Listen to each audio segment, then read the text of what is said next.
Et ce matin, je vous invite à ouvrir votre Bible dans Timothée au chapitre 3 à partir du verset 14. Et on ira jusqu'au chapitre 4, verset 10. Donc Paul écrit à Timothée, « J'ai bon espoir de venir te rejoindre très bientôt. Je t'écris cependant tout cela afin que, si ma venue devait être retardée, tu saches en attendant comment on doit se comporter dans la famille de Dieu, c'est-à-dire dans l'Église du Dieu vivant. Cette Église est une colonne qui proclame la vérité, un lieu où elle est fermement établie. Voici ce que nous reconnaissons ensemble. Il est grand, le secret du plan de Dieu, le Christ qui fait l'objet de notre foi. Il s'est révélé comme un être humain et déclaré juste par le Saint-Esprit. Il a été vu par les anges. Il a été proclamé parmi les non-juifs. On a cru en lui dans le monde entier. Il a été élevé dans la gloire. Cependant, l'Esprit déclare clairement que dans les derniers temps, plusieurs se détourneront de la foi parce qu'ils s'attacheront à des esprits trompeurs et à des enseignements inspirés par des démons. Ils seront séduits par l'hypocrisie de prédicateurs de mensonges dont la conscience est comme marquée au fer rouge. Ces gens-là interdiront le mariage et exigeront que l'on s'abstienne de certains aliments, alors que Dieu a créé toutes choses pour que les croyants, ceux qui connaissent la vérité, en jouissent avec reconnaissance. En effet, tout ce que Dieu a créé est bon, rien n'est à rejeter, pourvu que l'on remercie Dieu en le prenant. Car tout ce qu'il a créé est saint lorsqu'on l'utilise conformément à sa parole et avec prière. Expose cela aux frères, et tu seras un bon serviteur de Jésus-Christ, nourri des paroles de la foi et du bon enseignement que tu as fidèlement suivi, mais rejette les récits absurdes et contraires à la foi. Entraîne-toi plutôt à rester attaché à Dieu. L'exercice physique a son utilité, certes, mais celle-ci est limitée. L'attachement à Dieu, lui, est utile à tout puisqu'il possède la promesse de la vie pour le présent et pour l'avenir. C'est là une parole certaine et qui mérite d'être reçue sans réserve. En effet, si nous nous donnons du mal et si nous luttons, c'est parce que nous avons mis notre espérance dans le Dieu vivant, qui est le bienfaiteur de tous les hommes et au plus haut point de ceux qui se confient en lui. Amen. Voilà, sans vraiment de transition, je saute directement à pieds joints dans la prédication. Et pour dire, vous aviez eu l'occasion peut-être de suivre les précédentes prédications sur Timothée, mais il fait référence, Paul, à différents aspects, des questions, par exemple, en lien avec la prière, des questions en lien avec l'attitude des hommes, des femmes. Il y fait question sur des aspects pratiques aussi, sur un dirigeant, sur des anciens, sur des diacres. Voilà, il aborde des aspects qui sont très pratiques et terre à terre. Alors ces aspects-là, quand ils sont sortis de leur contexte, on pourrait penser que c'est juste une pratique religieuse. Voilà, il y a un certain nombre de choses qui sont là à suivre, dont pour lesquelles il faut s'appliquer. Mais ça serait en fait, on pourrait trouver tout à fait un code moral dans une autre association, on pourrait trouver un caractère religieux dans certaines associations où tous les efforts sont là pour, en quelque sorte, plaire à Dieu. Mais Paul, après avoir exposé ces aspects pratiques, terre à terre, il vient ramener ces choses-là à un fondement. Et c'est ce fondement-là que j'aimerais pouvoir développer avec vous ce matin. À quoi est-ce qu'il relie tous ces éléments? Au fondement qu'on découvre d'abord au verset 15, dans la première partie. Il précise en quelque sorte ce que nous sommes. Cela concerne notre identité. Nous sommes la maison de Dieu, l'Église du Dieu vivant. Nous sommes la maison de Dieu. Notre identité, c'est que nous sommes une habitation de Dieu. Nous ne sommes pas juste une résidence secondaire. Alors, je ne sais pas si vous avez été confronté à cette difficulté, à ce choix quand le confinement s'est posé, mais où est-ce que vous alliez aller? Beaucoup de gens ont quitté leur habitation principale pour aller dans une résidence secondaire. Et on peut se poser la question, bon, sympa, le Seigneur, il vient faire son habitation, mais bon, c'est une résidence secondaire? À aucun moment, la Bible nous parle d'une résidence secondaire. Et il ne s'est pas posé la question, bon, alors, est-ce que je vais y aller 15 jours, 3 semaines? Non, il vient établir sa présence, son habitation. C'est sa demeure ad aeternam, on pourrait dire. Voilà. Ça n'est pas une résidence secondaire. Et la deuxième partie du verset 15 nous donne un autre aspect. Il précise qu'en tant que demeure du Dieu vivant, nous sommes la colonne et l'appui de la vérité. Alors, je précise juste, nous ne sommes pas la vérité, hein. C'est bien clair, nous sommes l'appui de la vérité. Nous montrons la vérité. Alors, de quelle vérité est-ce que l'on parle? Quelle est cette vérité qu'on porte et que nous reconnaissons et que nous croyons ensemble, hein?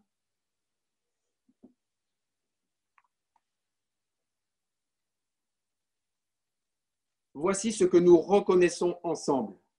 Je voulais retrouver le passage, hein, donc à la fin du verset 15, pour ensuite continuer avec le verset 16.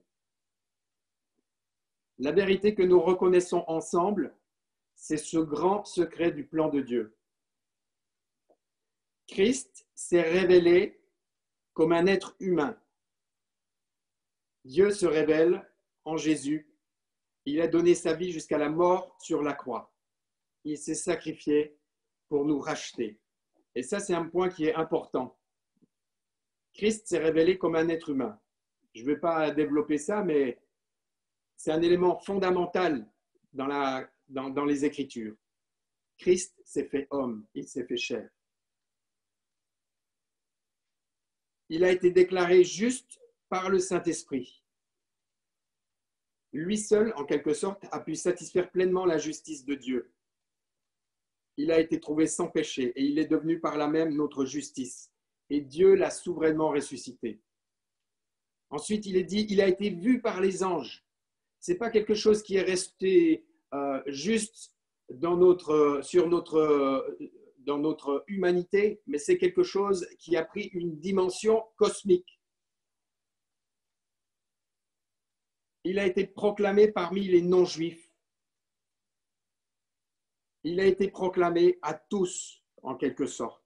Il n'est pas resté caché, il n'est pas resté confiné pour un petit groupe juste, mais il s'est révélé beaucoup plus largement à tous et on a cru en lui jusque dans le monde entier. Et là, de là, il a été élevé dans la gloire. Il règne glorieux.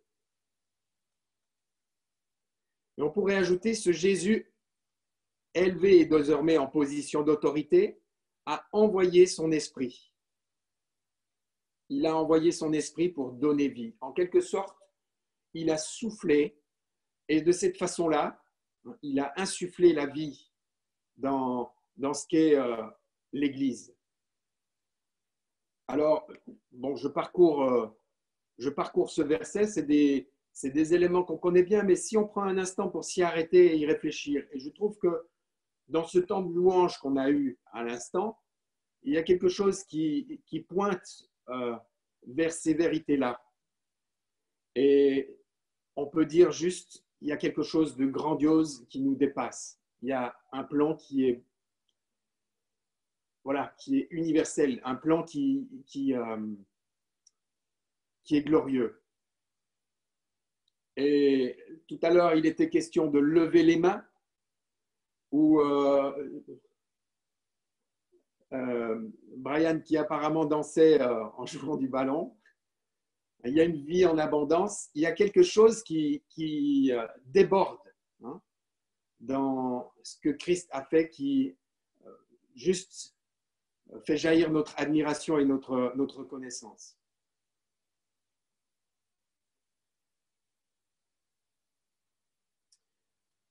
Alors, quand on lit dans 1 Timothée, les versets, à partir du chapitre 4, les versets que j'ai lus qui suivent, où il est dit qu'il y a des esprits trompeurs qui détourneront.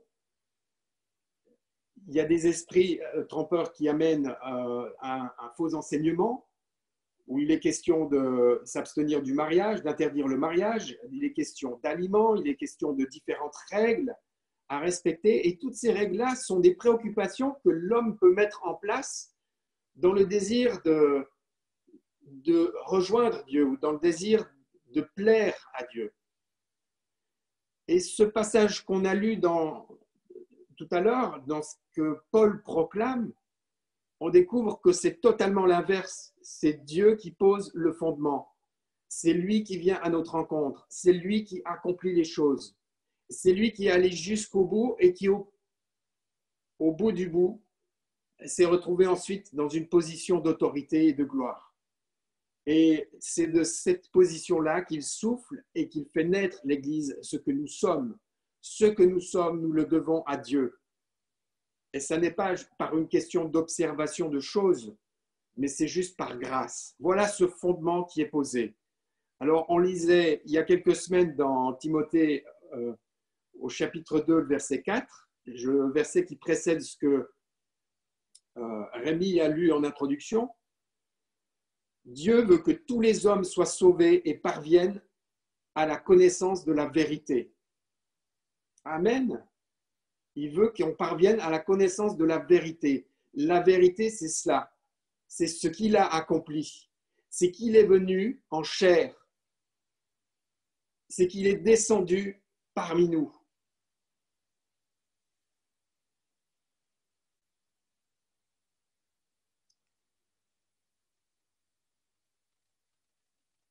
C'est de cette vérité-là dont on est la colonne et l'appui. Nous sommes la maison de Dieu, l'église du Dieu vivant. Et j'aimerais m'arrêter un instant sur cette notion de la maison. Et la Bible joue régulièrement sur ces deux aspects, qu'on trouve. Le premier aspect, c'est celui de la famille, si l'on veut parler des relations au sein de cette maison. Vous connaissez tous ce passage, je crois que c'est dans Josué, moi et ma maison, nous servirons l'Éternel. Si on voulait le mettre en version d'aujourd'hui, on dirait moi et mon appartement. C'est ça qu'on dirait? C'est pas vraiment la notion d'appartement, on a bien compris. Hein. C'est que derrière ce mot maison, il y a ceux qui constituent la maison, donc la famille. Et puis, le deuxième aspect de la maison, c'est la notion d'édifice. Si on veut parler d'une pièce, si on veut parler d'un espace, si on veut parler d'un lieu défini. Alors que ce soit par l'image de la famille ou que ce soit par l'image de l'édifice, la maison constitue la demeure du Dieu vivant. La demeure où il se tient.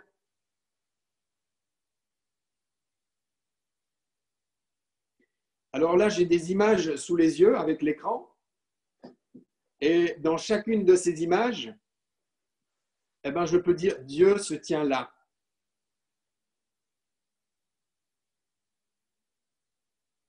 Dieu habite en nous par son esprit. Et c'est aussi vrai que,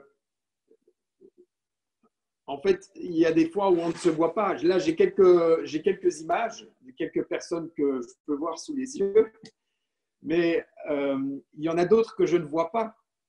Je ne vous vois pas, mais je sais que vous êtes là. Et c'est un petit peu la même chose avec l'Esprit de Dieu. Ce n'est pas parce qu'on ne le voit pas qu'il n'est pas là. Et c'est une affirmation forte de l'Écriture lorsqu'il dit « Nous sommes une habitation de Dieu en esprit ». Dieu est là.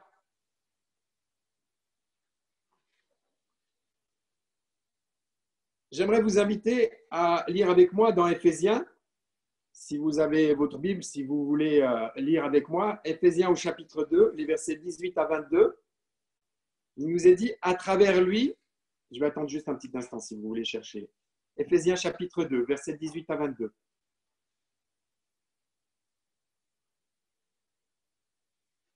À travers lui, en effet, nous avons, les uns et les autres, accès auprès du Père par le même esprit.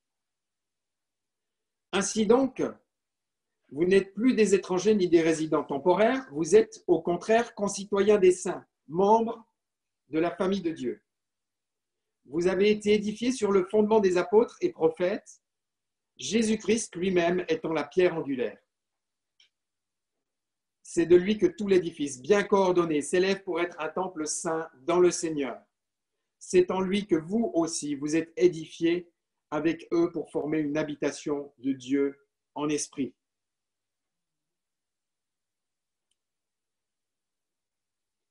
Alors, je m'arrête maintenant quelques instants sur la maison en tant que famille. Nous sommes sa famille et Paul en rappelle donc le fondement de cette vérité. Le fondement de cette vérité, c'est que Jésus est venu et qu'il a été cru sur toute la terre et qu'il s'est formé une famille donc sur la base de cette foi. Il a été cru. On trouve aussi dans l'évangile de Jean, tout au début, quand il est question de la parole qui est faite chair, il est dit un petit peu plus loin que à tous ceux qui l'ont reçu, à ceux qui croient en son nom, elle a donné le pouvoir de devenir enfants de Dieu. Jésus nous révèle donc le cœur du Père. Et Jésus aussi, et par Jésus aussi, nous avons accès au Père. J'ai lu tout à l'heure, nous avons les uns et les autres accès auprès du Père par le même esprit. Et ce qui est extraordinaire, alors je ne l'ai pas lu, mais c'est que nous avons aussi avec Jésus un grand frère. Et dans les Écritures, il nous est dit aussi que nous sommes co-héritiers avec Christ. Voilà donc cette famille, le Père, le Fils et le Saint-Esprit qui vient demeurer en nous et nous sommes intégrés à cette famille-là. Nous faisons partie de la famille. Et voilà les bases de cette famille. Nous avons un Père, nous avons un grand frère, nous avons le Saint-Esprit et à cela s'ajoutent des frères et des sœurs. Aïe! C'est le début des difficultés.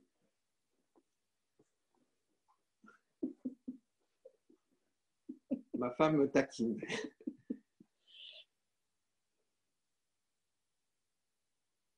Nous avons des frères et des sœurs. Et Timothée, dans sa situation de dirigeant, de responsable d'église, est confronté à un certain nombre de choses.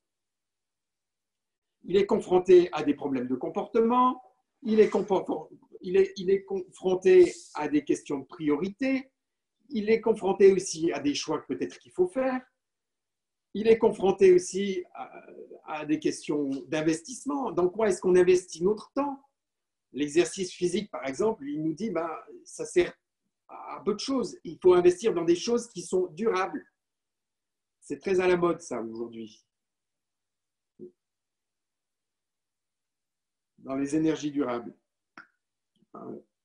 Il est question aussi d'organisation, il est question de direction, il est question de responsabilité, il est question d'enseignement.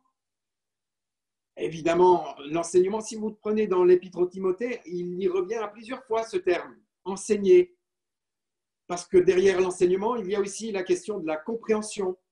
Comment est-ce qu'on comprend les choses? Évidemment, ce qu'on a compris qui nous paraît évident ne l'est peut-être pas pour l'autre. Alors, il faut y revenir. Et c'est toutes les difficultés qu'il y a quand on est une famille avec des frères et des sœurs. C'est qu'on est à des niveaux différents de maturité. On marche à des rythmes différents. Et puis, on a aussi des préoccupations qui sont parfois différentes et qui demandent du temps pour cheminer. Et puis, il y a toutes sortes de de paramètres qui font que c'est compliqué. En plus de ça, on a des frères et sœurs, c'est des personnes qu'on ne choisit pas, contrairement à ses amis. Donc voilà, un terreau propre à certaines difficultés. Mais Paul, dans ce terreau-là, il voit tous les enjeux que sont les relations au sein de cette famille. On peut rester dans des choses qui sont bassement terrestres, dans des affinités ou des tensions. Hein, ça peut être dans du positif comme du négatif. On peut rester très vite cloisonné dans quelque chose et sans comprendre le défi qu'il y a de la croissance et de l'importance d'aller vers la maturité. Alors Paul rappelle à Timothée le cœur de la raison d'être de l'Église et pourquoi il faut se comporter tel qu'il le décrit dans l'Épître, que l'on soit ancien, que l'on soit diacre, serviteur au sens large ou encore membre. Dans tous les aspects, Paul rappelle que l'important n'est pas les difficultés que l'on peut rencontrer, qui nécessitent des réponses, une gestion pratique, mais que l'important est de savoir sur quel fondement est-ce qu'on est et de comprendre la dimension des choses, que c'est quelque chose qui dépasse juste notre horizon ou notre personne, nos préoccupations ou nos besoins.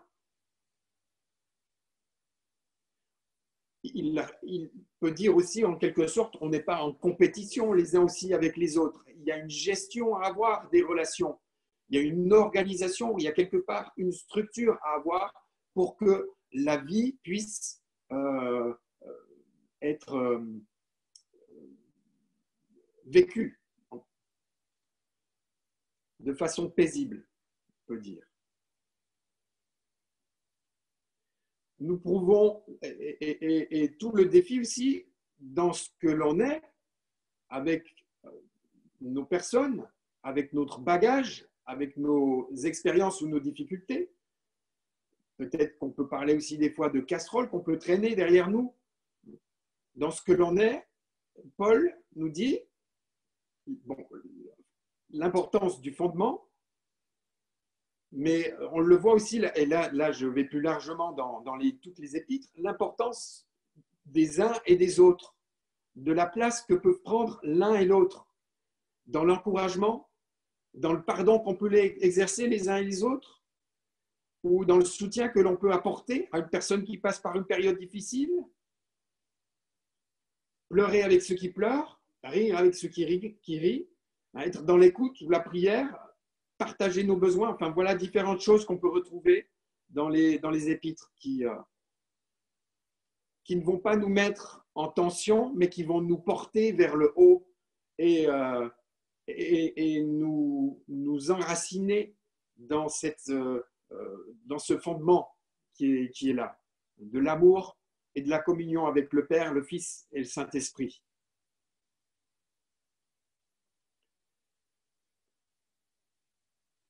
Avec Valérie, on avait à l'époque un ami qui aujourd'hui est décédé, un homme qui était déjà bien âgé, qui avait été au début dans les réveils qu'il y a pu avoir en France avec je crois que c'était Scott, et qui avait aussi accompagné même Wigglesworth. Et voilà, c'était vraiment un homme de Dieu, un homme de foi, mais un homme qui avait, je trouve, quelque chose de très... qui avait un grand cœur aussi pour les gens. Et il a eu été responsable d'une église. Et il nous avait partagé une fois cette expérience que dans cette église, il avait amené un fondement, il avait amené des valeurs qui étaient la grâce, l'importance du pardon, de s'aimer les uns les autres. Et est arrivé le temps où le Seigneur l'a conduit ailleurs et une autre personne a pris sa place comme responsable. Et la difficulté, c'est que cette personne, après, avec le temps, il s'est avéré que cette personne avait un problème d'alcool. Et et ça a vraiment parasité sa vie et son ministère. Et dans un contexte peut-être différent, un responsable d'église avec un problème d'alcool, ça aurait pu amener une grosse division dans l'église et tout le monde aurait pu partir. Et en fait, il s'est avéré que tout le monde a pris en quelque sorte sa place et ils ont exercé envers cet homme une grâce qui lui a permis de se soigner, voilà, de gérer son problème. Et je trouve que dans cet exemple que cet ami nous partageait, il y a un exemple qu'on peut prendre de comment une situation qui peut amener à une impasse peut tout d'un coup être transformée et ouvrir à quelque chose qui exprime le cœur de Dieu et la liberté de Dieu ensuite. Voilà, et cet homme a pu sortir de son problème d'alcool.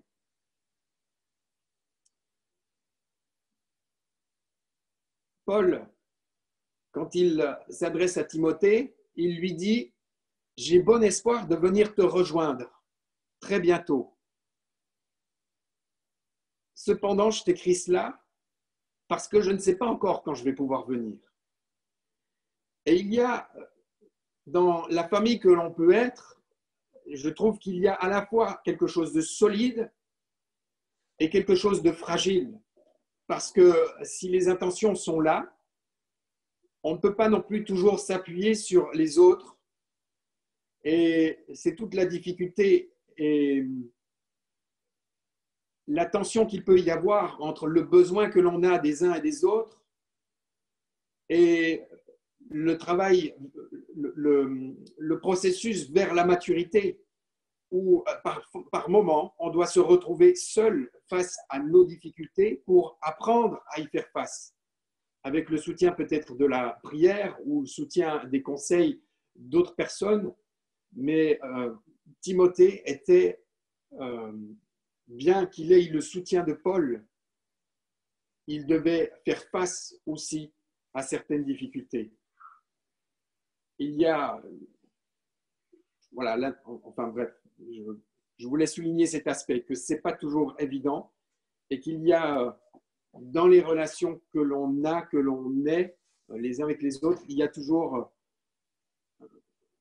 quelque chose de fort que l'on peut vivre, mais il y a aussi un aspect fragile et cela souligne d'autant plus l'importance d'être sur le fondement et que notre relation soit dépendante avant tout de l'amour de notre Père et de savoir que Jésus, lui, il est fidèle et il est toujours à nos côtés.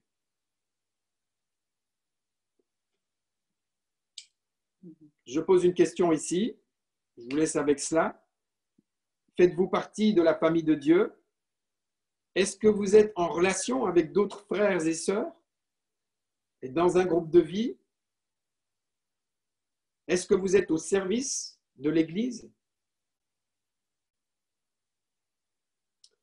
On ne peut pas vivre l'Église seul, on fait partie d'une famille et que l'on soit fermé, confiné chez soi, avec ou sans Wi-Fi, hein, on est une famille et on a besoin des uns des autres.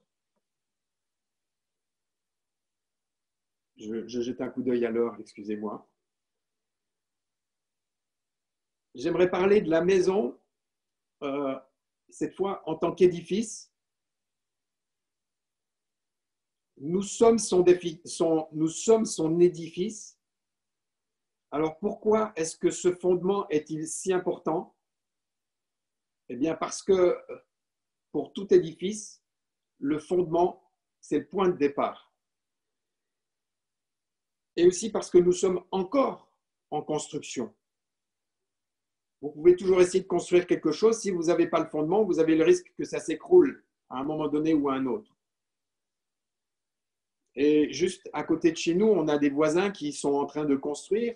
Et c'est intéressant parce qu'au fur et à mesure de l'étape, on voit les choses se mettre en place. Et il y a 2 jours, alors que je me promenais dans les environs, j'étais attiré par une maison en construction où il n'y avait rien du tout. Il y avait juste le fondement. Et j'ai trouvé ça intéressant. Je me suis arrêté, j'ai regardé un moment et j'ai essayé d'imaginer, ah tiens, c'est comme ça, ah oui, où est-ce que va être la cuisine, où est-ce que va être le salon, et comment est-ce qu'ils vont disposer les choses. Et le fondement, il est quelque chose de très large, ouvert, sur lequel les choses vont pouvoir se construire. Mais ce moment-là, il est essentiel parce que de là, tout le reste va ensuite en dépendre. Il est le point de départ. Il y a les fondations à poser. Il faut parfois creuser, ça demande un peu du temps, mais le fond, il a besoin d'être clair. Jésus est le divin architecte.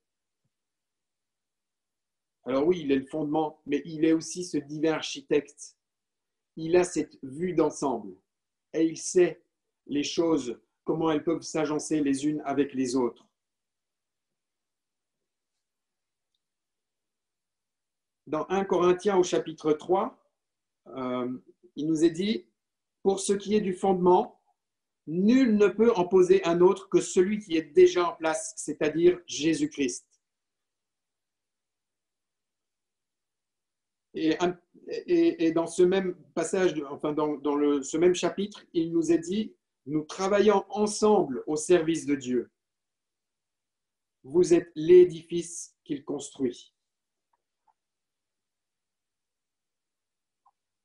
Ce que j'aime bien, que j'ai peut-être dit aussi tout à l'heure, que je ressouligne ici, c'est que il y a quelque chose qui peut se construire dans nos vies et qui va dépasser largement juste notre cadre. Et lui, il en est à l'initiative.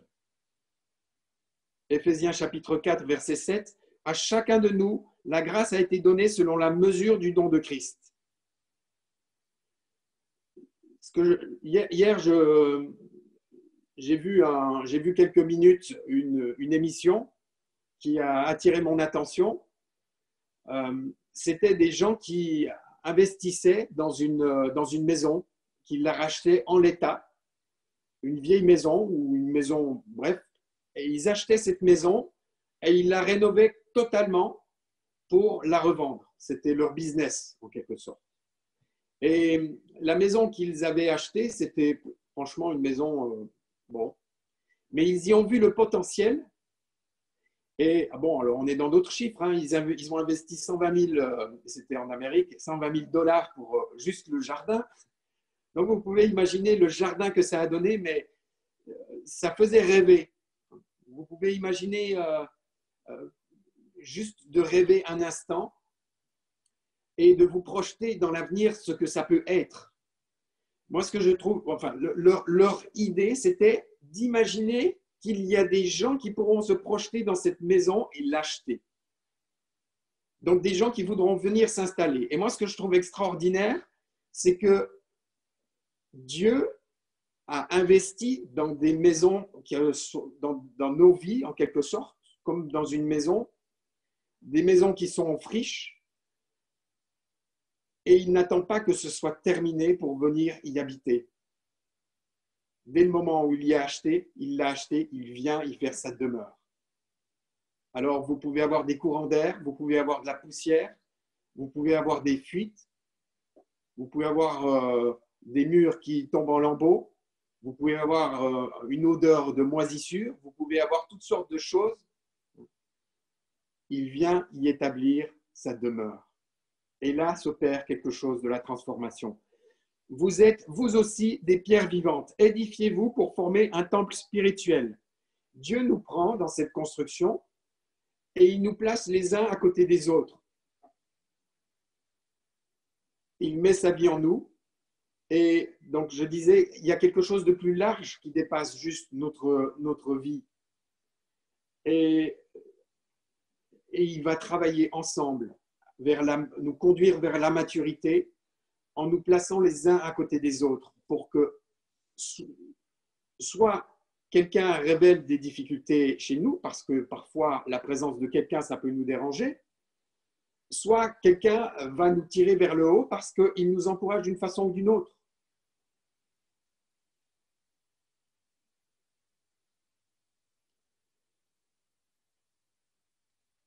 Je lisais donc tout au début, le verset 16, que Jésus a été élevé dans la gloire. Et dans cette position-là, Jésus donne des serviteurs.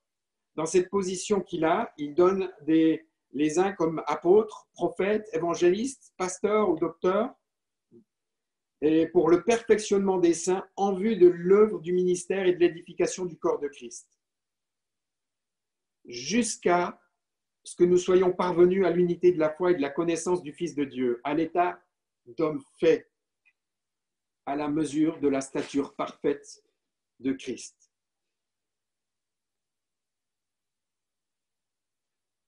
Il y a quelque chose de la souveraineté de Dieu qui s'exerce lorsqu'il nous prend et qu'il nous place, qu'il nous conduit à un endroit ou à un autre.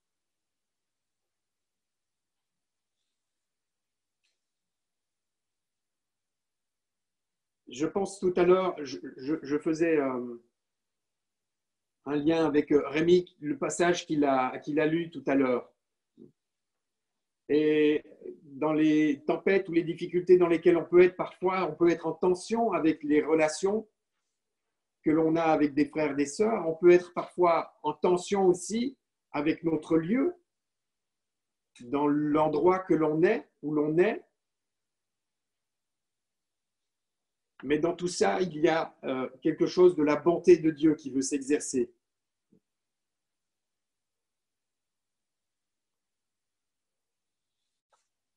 J'y reviendrai.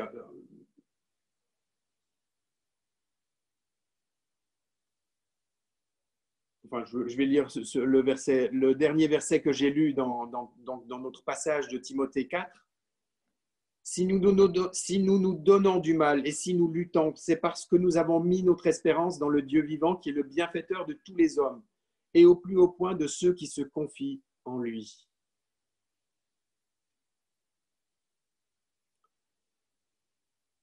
J'aimerais poser juste 2-3 questions sur cette maison en tant qu'édifice. Quelle grâce vos frères et sœurs en tant qu'édifice, en tant que pierre vivante dans cet édifice? Quelle grâce vos frères et sœurs ou les anciens, les responsables de l'Église reconnaissent sur votre vie? Est-ce que vous pensez que vous êtes à votre place? Qu'en disent les autres? Qu'en disent les anciens? Une autre question, c'est comment est-ce que vous gérez les frustrations? Comment est-ce que vous gérez les blessures?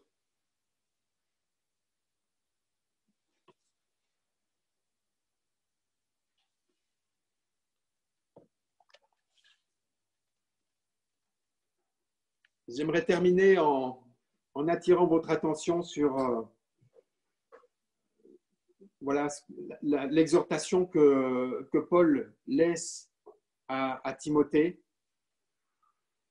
Et il lui dit au verset 8, « L'attachement à Dieu, lui, est utile à tout, puisqu'il possède la promesse de la vie pour le présent et pour l'avenir. »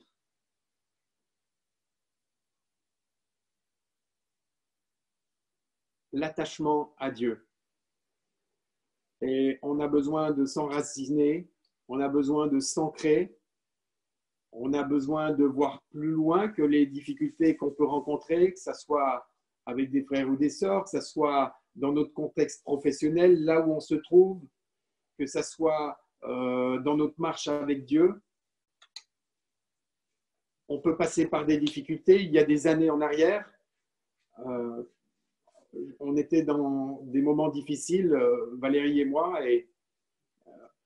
et une parole m'avait été donnée, celle d'une pomme qui avait été transpercée par un couteau. Et cette image, elle mettait en évidence le fait que ça avait brisé quelque chose en moi. D'une certaine façon, sur le moment, c'était ressenti comme une douleur, mais c'était un travail qui était nécessaire et que Dieu n'avait pas touché les pépins. Parce que l'idée, c'était que l'important était le travail qu'il voulait faire. Il voulait saisir ce qui se passait pour me travailler, me permettre de grandir, d'aller vers la maturité, et sans atteindre pour autant ce qui est le germe et ce qui peut plus tard produire du fruit. Alors j'aimerais vous laisser avec cet encouragement à voilà, vous attacher à ce fondement, à être les yeux fixés sur ce qui est essentiel, ce qui est important, ce qui est le fondement de notre foi.